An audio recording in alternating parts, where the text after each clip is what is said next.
What is happening? That shadow is terrible. Let me sort this shit out. Got it? Yeah, nailed it.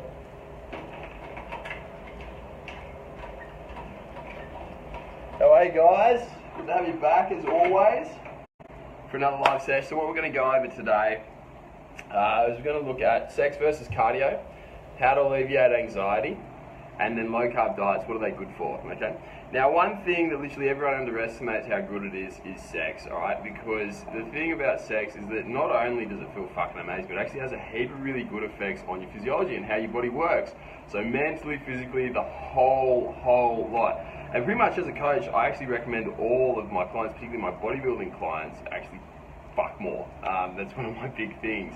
So yeah, we're going to delve into that. We're going to delve into how you can alleviate anxiety. It's super easy to do. In fact, I believe that nobody should ever have anxiety, ever, right? Because it's so easy to fix. And then we're going to look at how low carb diets actually affect you. Should you be doing them? Should you not? Are they actually better for fat loss or performance or anything like that? Okay, so we're going to go over all of them. But as always, I'm not just going to rant about it myself. I want you guys to ask questions. So ask away absolutely everything you got. We've got heaps in the Shred community, which I'm going to be following up on. But yeah, if you guys have anything that you want to ask, pop them in straight away. And also, next thing,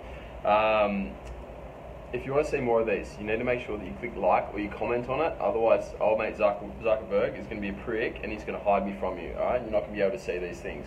So make sure that you like, comment, or something like that. And yeah, I'll keep popping up in your newsfeed. And let's be honest, your life will be a little bit shitter without me in it. So make sure that you do like and comment. Okay, I'm going to share this in the Shred community now. If you are not a member of the Shred community already, you should be. Alright, so I'm just going to share out the link for you here.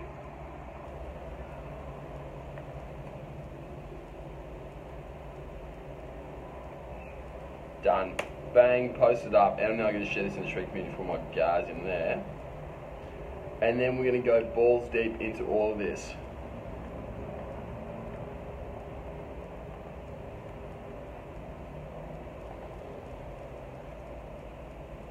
Alright, let's get crack-a-lacking. Okay, first of all, the one that everyone wants to know about. Sex, how does it affect you? One thing you'll notice, by the way, this is a burrito bowl from Guzman. If you're ever struggling with food and you can't get your meals in, this stuff is the shit. I 100% recommend it. No. So sex. Why am I such a fan of sex? Not just for myself, but actually for my clients. Well, look, put simply, sex will burn calories. When you're doing sex, okay, it is going to be literally the highest intensity cardio that you can get, alright? Seriously. It is actually going to burn a phenomenal number of calories in a short bout, right?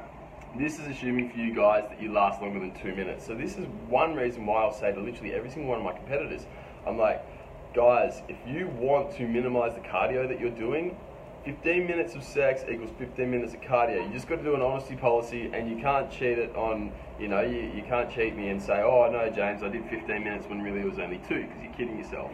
I'll also make your missus hold you accountable for that too. But yeah, you got to make sure that if you want to maximize your results, you keep having sex as you're getting leaner and leaner and leaner. One of the most common side effects of bodybuilding and getting leaner and dieting on a more calorie restrictive diet with lower amounts of fats and carbohydrates is that you'll actually lose your sex drive. And when you start losing your sex drive and having less sex, you actually just don't feel as good. So one thing that a lot of people get is that when they have less sex, they actually feel less confident, right? They get the symptoms of anxiety, their relationship suffers, their social abilities and their comfortable in social situations suffers as well. And so a whole heap of these things, these stresses, they actually get worse, much worse. And as you all know, I'm massive on those 5 stresses, okay? The 5 stresses being digestive stress, resting stress, psychological stress, emotional stress, and physical stress. And when you start throwing out these emotional and psychological stresses by not having sex when you're used to having it, well then obviously things get much worse. And another thing that's really super underestimated within the bodybuilding community is how important it actually is to have your partner on board with this. Let's be honest guys, if you're not sorting out your missus and looking after her and her needs, okay, she's not going to be terribly happy with you. And when she's not happy with you, well, your life kind of goes to shit, doesn't it? So you really don't want to skimp out on that and miss out on anything that way, alright? So yeah, that's why I'm such a big fan of sex. On top of it too, you'll actually find that you'll sleep a whole heap better, like a lot better while you're having it. You'll feel a whole heap better. Your circadian rhythms, like your rhythms actually seem to get much better. Your motivation in the gym, your performances and your workouts also improve, and you just feel fucking great. Everything's good, everything's happy. So yes, massively recommend sex. And for everyone who's watching, every single client of mine who is watching this at the moment, if you want to miss out on 15 minutes of cardio, have 15 minutes of sex, okay? 1 for 1, but it is an honesty policy, okay? An honesty policy. You can't put in 2 minutes of, lackluster effort and then try and count that for 15, all right? And your missus won't be thanking you for that either. And no, Blake, this does not refer to short and intense, all right? Does not. It's not about intervals, mate. It's about steady state, going at 150 to 170 beats a minute, that sort of intensity, which you should be at all times. Bare minimum. Rightio, what was the next one I was going to cover over? Alleviating anxiety. This one's super easy, right? So with a lot of people, anxiety is that common these days. Like honestly, literally, I think it's about statistics, 50 to 60% of people will actually suffer anxiety at some point in time. And the reasons for anxiety stem from, well, not adapting to the stress that's put onto you. So stuff like your work stress, lack of sleep, lack of socializing, those sorts of things. It's also closely related to the gut microbiome. So if you're looking after your gut or not looking after your gut, that really impacts your likelihood of getting anxiety. Your balances of the stress, as I said before. And then also whether you're supplementing your neurotransmitters well enough or not. Right? If you are not supplementing your neurotransmitters well, often it's going to go to shit, because most of us people who train a lot, we tend to be more what's called sympathetic dominant. So we get really easily stressed and then pushed over into the fight or flight nervous system, right? Literally like that. And what happens when that goes, everything goes out of whack. So your digestion stops functioning terribly well, which in turn puts out your gut microbiome. You stop sleeping as well, you stop recovering as well, your androgens go all out of whack, everything goes to shit, okay? And you do not want that whatsoever. So, if we want to alleviate anxiety, here are the steps that you need to take in order to do so. Number 1, fix up your gut microbiome, okay? It's super easy. Just stop eating like a fucking dickhead, alright? Stop eating foods which you know are bad for you, alright? Stop eating foods which upset you, gluten, your dairy, those things. You do not want them whatsoever, because they are never ever any good, okay? Step 2, alright? Increase your GABA supplementation, increase your 5-HTP supplementation. That will always make you feel much better. Step 3, socialize more. Step 4, sleep more. Step 5, actually take time to yourself to get away from all the shit and all the stress and all that rubbish, okay? Next up, low carb diets. So pretty much we go through phases where low carb diets are popularized and demonized and whatnot, and everyone's really super confused as to, well, fuck, are these things even any good or not? And the thing about low carb diets is, yes, they're great, but only for certain reasons. So people will say to you all the time that, just going on low carb, that makes you lose fat, like instantly. Well, no, it doesn't, in fact, because calories are the big regulator of that. Calories and gut health are the big regulators of how much fat you lose. When you're on a low carb diet, you will lose weight instantly. So switching from a high carb to a low carb, bang, your weight will drop. But it's just weight, alright? That's because weight includes glycogen, water, muscle mass, fat mass, all those sorts of things, okay? There's a whole heap in there, it's not just fat. So just because you're losing weight does not mean that you're losing fat. In fact, a lot of the time, when you switch from a high carb to a low carb, you do it really poorly. You actually won't lose fat, you'll end up just losing a shitload of glycogen, a shitload of water, and then stagnating. So what you need to do is you need to find out, well, do I really need to do this?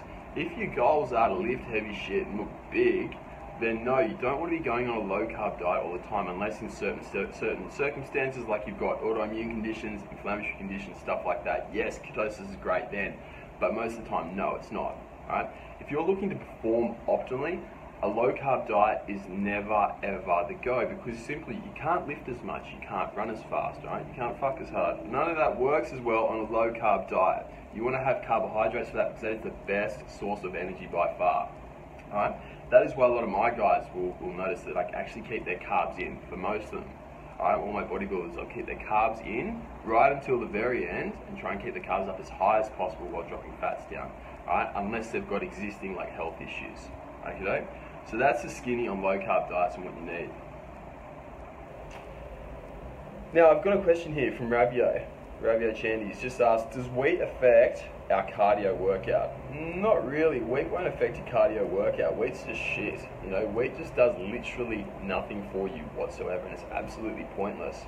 So what I'd suggest is just cut your wheat out, right? If you're eating more wheat, then yeah, you're going to need to do more cardio because you're going to be fatter, because your gut's going to be upset, and your hormones are going to be, you know, displaced and out of balance. So yeah, man, never ever bother having wheat, right? You just don't need it. Now, Al here is asked in the Shred community, what brand of gummy bears am I having post-workout? So there's two brands I recommend. Number one's Haribo, the Haribo Gold Bears. They're awesome. And then the other one is just like the plain old Woolworths home brand Jelly Babies. They're absolutely mint. Either of those are epic. That's what I use. So at the moment I'm smashing the Woolworths ones. I'm having about 600 grams post-workout. Now, Patrick here's asked, what recommendations do we have for BCAAs without artificial sweeteners? They're the SubitoSupplements.com ones, the Subito Amino Supreme. So they're the ones I actually designed. All right, so they're the bee's knees by far. Patty's also asked, when it comes to determining calorie and macro intake, does anyone else feel that the general TDEE multipliers cause people to overestimate? Patrick, TDEE multipliers and TDEE calculators are never 100% accurate. That is why I only use TDEE for the first program. Okay, the reason for this is, number one, TDEE is transient. BMR is transient. It changes all the time in response to stimulus. If you train more, your TDEE will increase, as will your BMR increase, okay? If you train less, it will decrease. If you get stressed, it will change. If your hormones change, it will change. If your gut microbiome changes, it will change, okay? So your TDEE, calculating it off using a calculator, which is based on the general population, is never going to be accurate, okay? Never ever accurate, but it's a starting point, and that's where you need to go from. Okey-doke. Samuel Ang has just asked, what are your thoughts on CLA? CLA is average, okay? I don't really recommend it in any of my programs because I think, well, fuck, you can be getting your fats from much nicer places such as like dark chocolate, nuts, you know, all those sorts of things. So I don't really recommend CLA. What I do recommend, however, is krill oil, alright? That stuff is the shit. Go for that. Patty's just asked, what is everybody's favourite cheat meal? Man, the best one by far is burger, alright? The reason why I recommend a burger is because you can get them gluten-free, right? You can get them to not irritate your gut, and you can get it so that you actually get a whole heap of sodium in, so that the next few days your pumps go through the roof, alright? And it's absolutely mental. So that would be my tip by far. Now, Martin Bailey has asked, is there any difference between eating gummy bears or having dextrose in your post-workout shakes? Yes, there are. For people with worse digestions, I generally recommend having dextrose post-workout. But for the most part, gummy bears are awesome and you don't need anything more. Paul Curry's just said, nuts for fats. Is there anything we shouldn't be eating? I'm just using cashews. No, man, all nuts are sweet. Alright, literally all nuts are sweet. Even peanuts are fun. Okay, so you can literally eat anything as long as you're not allergic to them, or as long as they don't make you feel bloated or crap or anything like that. Christopher Simons just asked, are deli meats like ham, etc. okay if you're struggling for time and it's the best you can do at the time? Well, yes. Look, if it's the best you can do in a shit time, like in you know, it's the worst thing. You're not organised. You don't have your meals with you. Yeah, deli meats are fine. Okay, I'll rarely, you know, every now and then have deli meats instead of regular stuff. But in general, get your meals prepped and get ready for it, okay? I use Daily Fuel, a company here in Sydney. They make all my stuff for me, so I never have to cook or do anything like that. Mate, it's the bee's knees, go for it, get into it. So just get someone else to prep your meals for you if you're struggling to find the time to do it yourself. Catherine's just asked a really interesting question. Do you release toxins when stretching a very tight area in your body? Okay. Now, a lot of people believe this. When you get a massage, you release toxins, or you stretch, you release toxins, or all that. No, it doesn't work like that. So toxins, or you know, metabolic byproducts which aren't advantageous for your body, they get stored in the fat. So if you stretch out the muscle, no, it's not going to release them because they're not held in the muscle. They're held all in the fat. If you burn fat and you get leaner, yes, you are going to release toxins in those areas. So yeah, you will. But no, stretching isn't going to do anything like that.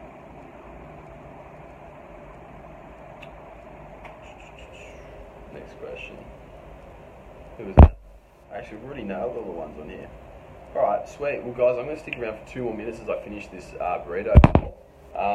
If you have any questions, ask away. Other than that, I'm going to stop baking out here in the sun because I'm absolutely melting and get into life.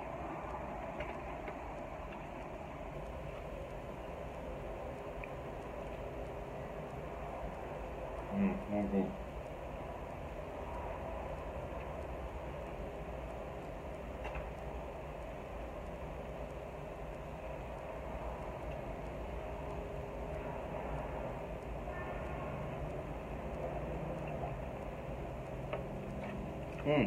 One question is, Scott, why do I recommend deadlift so much? So as you all know, I deadlift like literally every single day, right? So I'm in there growing that booty every single day. So why do I do it so much? Well, pretty much deadlifts are the best way to grow by far, right? So I've been lifting for like 10 years right now, and the periods when I grow the most and get the most size on is when I'm deadlifting really, really frequently, okay? It trains literally everything. You get a whole heap of stress on the body in the right type of stress that you want, okay? And it's also very low risk when you're performing it in the correct form, because there's no actual pressure on your joints in a bad way, okay? And there's no risk of dropping it on you or getting injured. So that's why I recommend them, and that's why I do them every day. Now, Paul's just asked, steak versus mince. Steak, 100%, all right? Or all the time, go with steak. So the reason for that is, in most places, mince is processed using an acid wash to get it off the bone, so that they actually get more yield per kilo of produce. And when it does this, it reacts with the gut really, really badly. And that's why I don't recommend mince. Unless you know where it's come from and you've got a really good butcher, just avoid it. Kimberly's just asked, thoughts on female contraceptive pill for negative effects on the body? Well, look, we can put this two ways, Kimberly.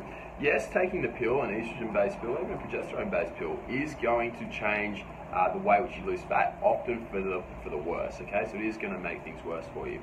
However, one thing that's really going to stall the fat loss is getting pregnant, okay? On top of that too, another thing that's going to slow it down is being super grumpy because you're not having sex, alright? So you've got to look at it.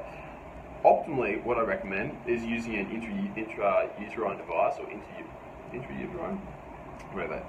Using an IUD, okay? So getting something like the Marina or the copper IUD, right? One of those things are great. Avoid the arm rod, whatever that one's called. I can't remember the name of it.